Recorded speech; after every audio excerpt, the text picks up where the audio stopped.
Magandang umaga po sa atin. Kami po ay nandito para ipaalam sa buong bayan na maghahain po kami ng criminal case against Martin Romualdez. Sa kadahilanan po na siya po ay may ginawang krimen dito sa budget ng 2025. Malaking halaga po yung ipinasok nila na hindi po inaprubahan ng Kongreso. Hindi po ito ang napagkasunduan sa Bicameral Committee at nagulat na lang kami lahat nung makita namin kung bakit yung pong in-email sa amin na Bicam report, may mga blanco po dito. Ngunit, nung pinirmahan ng presidente, kumpleto na. At nung tinignan namin kung magkano yung ipinasok nila na halaga, ito po ay nagkatotal ng 241 billion. Ngayon po, ewan ko kung matatawag natin na typographical error yan o grammatical error. Napakalaki po ng halaga. 241 billion. Wala pong ganung halaga ang inaprubahan ng Bicam. At hindi po rin yun ang inaprubahan sa plenaryo. Bakit po nagkaroon ng ganung halaga doon sa General Appropriations Act, GAA? Kanya po, ako bilang isang nakaupong congressman, kinakailangan ding ipakita ko sa taong bayan na kung merong mali, siguro kailangan din natin panagutin kung sino yung may gawa ng krimen. At dito, dahil po ilang araw na kaming nag-request ng kopya ng enrolled bill, hanggang ngayon po tinatago nila sa amin yan. Hindi po nire-release ang enrolled bill ng House of Representatives. Ako nagpapasalamat sa lahat na kayo po ay nandito ngayon at upang malaman po, tulungan nyo kami para malaman ng sambayanan kung ano pong mga kalukuhan ang ginagawa dyan sa Kongreso. Maliwanag naman na dapat yung Bicameral Conference Committee report ay ia-approve yan ng House at ia-approve din yan ng Senate. Maraming blanco doon sa lumabas na mga dokumento. So, may narinig ako na statement, hindi ako nagkakamali, ay galing kay Congresswoman Kimbo. Ang nagsabi na yung technical working group ang gumawa na ng tinatawag nilang insertion based on kung ano raw yung napag-usapan doon sa bicameral conference. Ang tanong, meron bang records of proceedings doon sa Bicam? Wala Meron bang journal of proceedings? Wala silang maipakita. So, dito siguro ay kailangang maimbestigahang mabuti itong mga members ng Technical Working Group. Technical Working Group sa Senado, Technical Working Group sa Kongreso, at sino-sino itong mga membro ng Technical Working Group. At mag-execute sila ng kanilang affidavit kung talaga nga bang meron silang ginawang insertion dito o ano paman para ma-fill in the blanks yung enrolled bill bago ipinadala sa Malacanang. Yun lamang po yung gusto kong maliwanagan dito.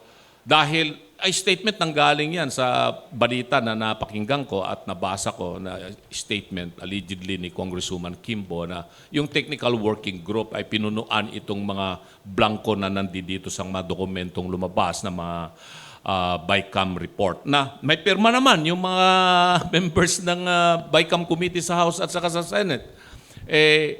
Sa tinagal-tagal ko ring staff, Speaker Bebot, dyan sa Kongreso magmula 87, hanggang sa Senado, ito lamang yung kauna-unahang pagkakataon. For many years na naging staff ako dyan sa Kongreso at pati dyan sa Senado, na nagkaroon ng bicameral conference committee na blanco na pirmado ng mga membro ng BICAM. At kung ito rin ay sinubmit nila doon sa plenary session para i-approvean nila, asan nga yung enrolled bill?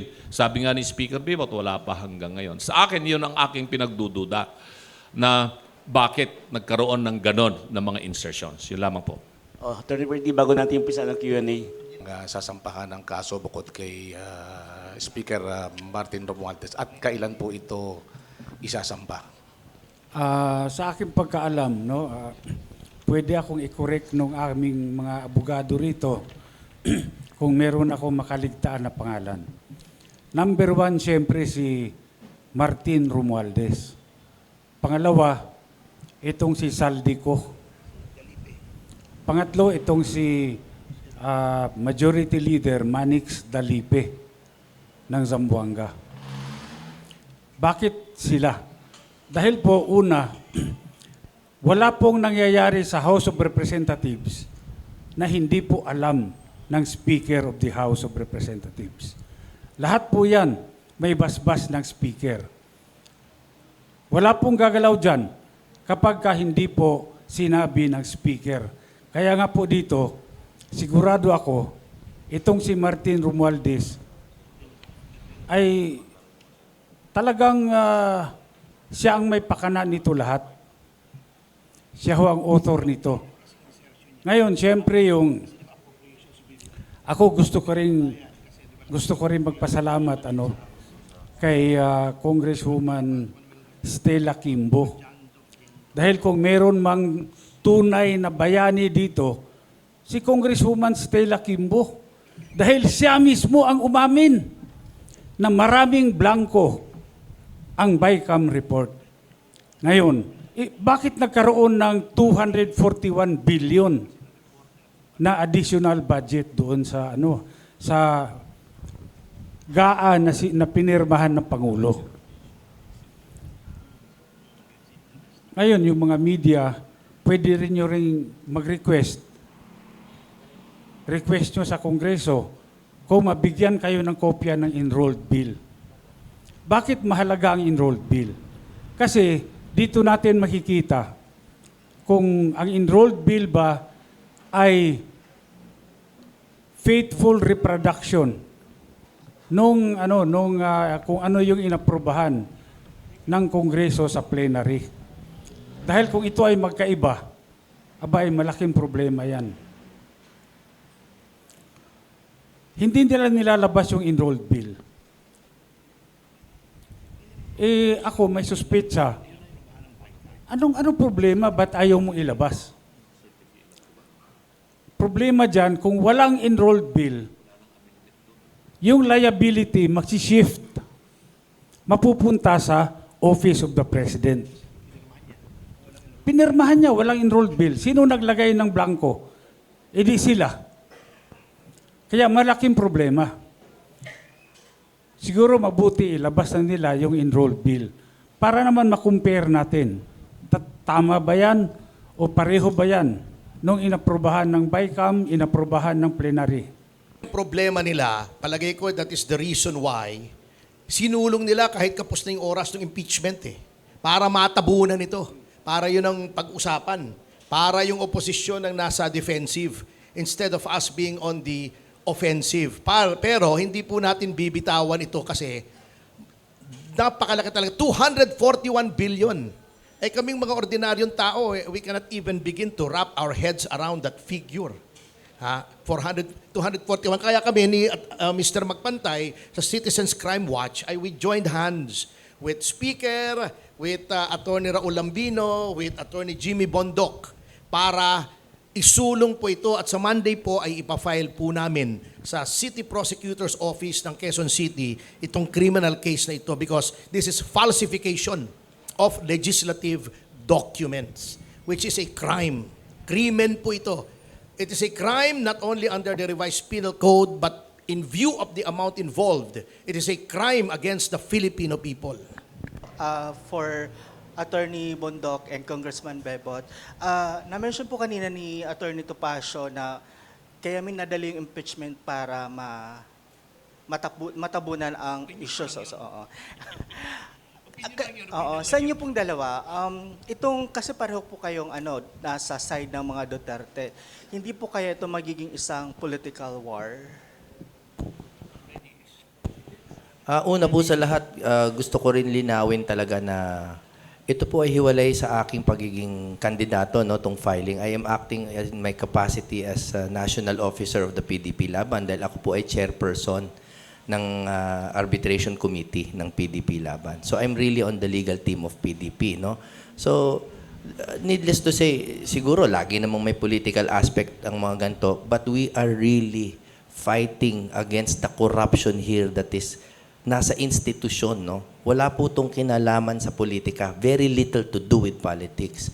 Napakalinaw po, as a lawyer, I am speaking as a lawyer, na lahat po ng elemento ng falsification of legislative documents ay naririto. Dahil yung GAA po, ang problema natin dito is napaka-technical. Kaya hindi po nakikita ng taong bayan yung paglilimas ng kaban natin.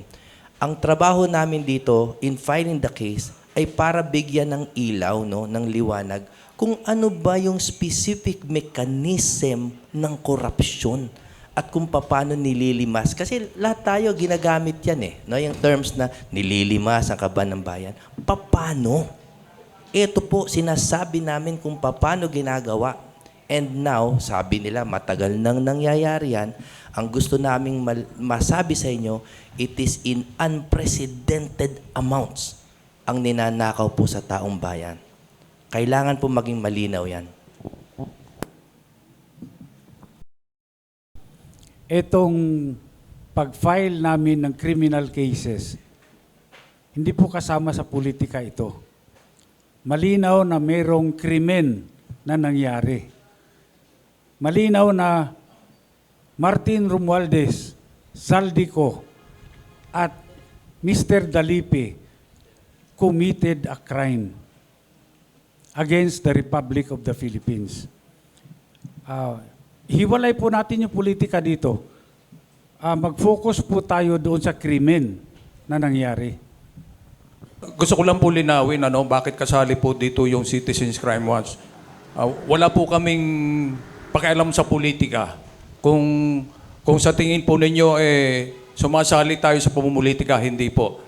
Pagkat tinignan ko po yung draft ng complaint, kinakailangan po talagang bumoses tayo pagkat ang pinaglalaban po natin dito ay yung karapatan po ng mamamayang Pilipino.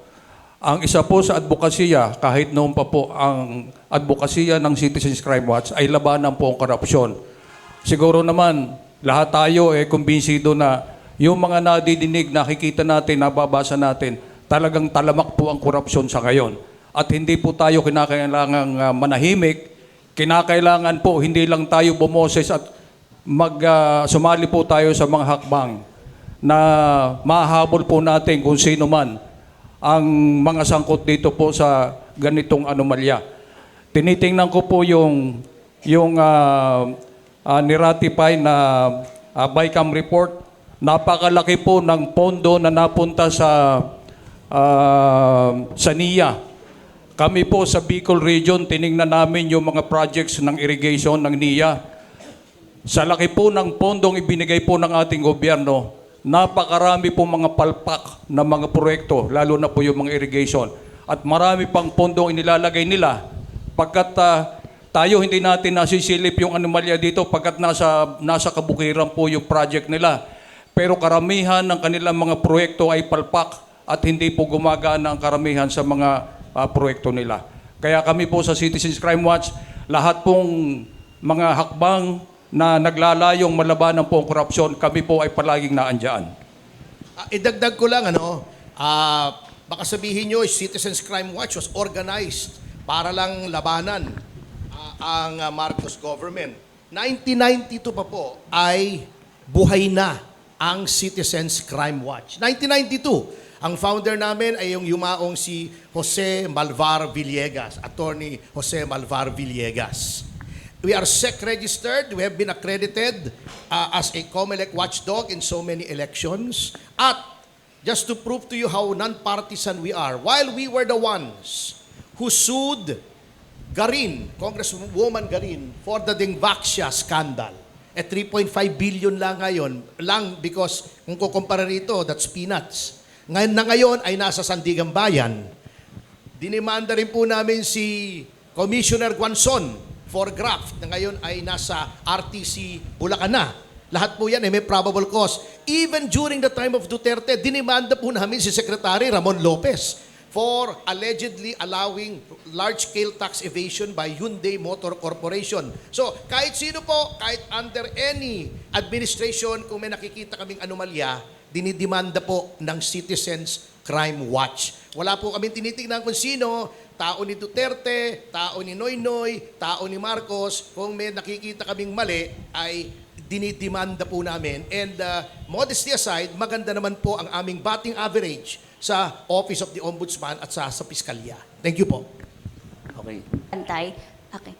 I'm just Ignacio po from Abante Radyo po. Sir, tanong ko lang po, gaano po ka-importante na ang Citizens Crime Watch po ang magsampa ng kaso at bakit hindi na lang po individual?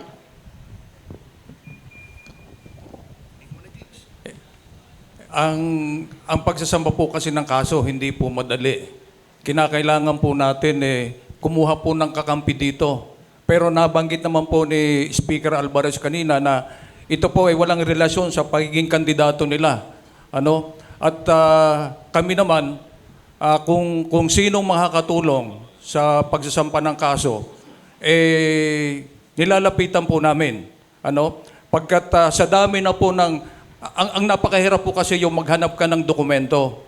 Just imagine yung kukuha ka ng dokumento sa isang ahensya, malamang sa hindi ka bibigyan nila. So, pag ganitong mga sitwasyon po, siguro mas maganda kung hindi lang sila, kundi tayo lahat. Ano? Tayong mga mamamayan, tayo po ang bumoses, tayo ang gumawa ng paraan kung paano po natin masasampahan ng kaso. Itong mga tao na nasa gobyerno, nasasangkot po sa ganitong mga problema, sa ganito po mga anomalya. Yes, sir. Meron lamang po akong gustong linawin at mabigyan nyo ng kaliwanagan para po sa kaalaman ng lahat. Ano po ba ang pagkakaiba nito sa isinusulong na complaint nila Congressman Ungab? Para po magkaintindihan tayong lahat. Salamat po, sir. Yung complaint po na sinusulong nila Congressman Ungab, petition po yun sa Supreme Court to declare the 2025 General Appropriations Act unconstitutional. Ito po yung sinusulong namin dito ay yung criminal case laban po kay Martin Romualdez, Manix Dalipe, Saldico. Yun po. Any question? Ikita ng taong bayan yung difference. Yung sinasabi po ni Speaker Alvarez, dalawa po yan, no? Yung constitutionality, yung kila Kong Ungab.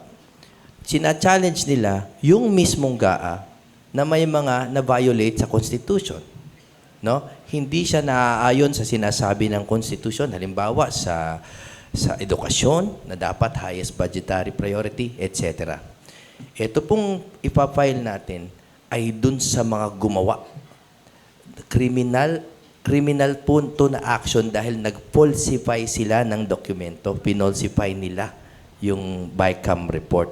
Kaya po hiwalay siya na issue. Kailangan malinaw po yan sa taong bayan. One more question from me. Kay